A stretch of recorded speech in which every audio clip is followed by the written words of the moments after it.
Hi everyone! Welcome to my channel. What's up? Luto tayo ng isda ngas may sinigang isda.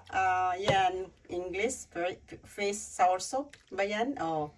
Inuna ko mga tangkay guys. Mayroon tayong okra, may talong. So isunod natin to yung dahon ng spinach. Diretso na lang natin guys. Yan. Ayun. Nulog. Ayan guys. Messy. Messy talaga pag nagluto tayo sa kusina.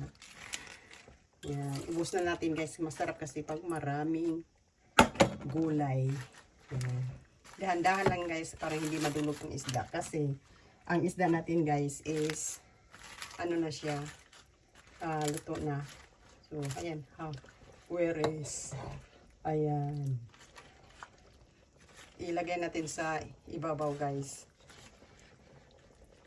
Yan, dandahan lang. Tapos ilubog natin to siya guys. Ayan, may okra, lady fingers, may eggplant or aubergine. Ayan o, tingnan mo o, nag-ano na siya.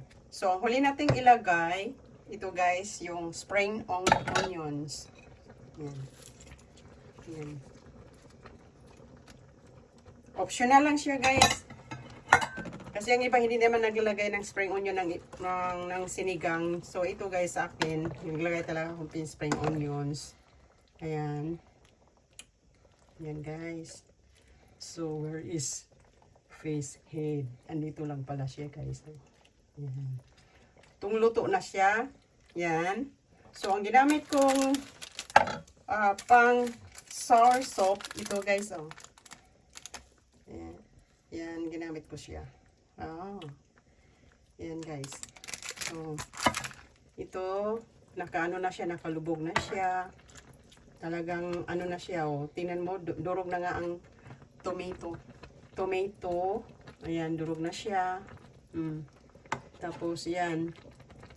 So, yan ang soup natin ngayon para sa malamig na weather guys.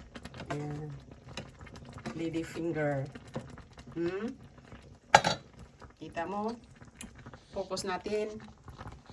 Oh, ang sarap, di ba? So, i-off na natin. Thank you for watching. Thank you and bye-bye.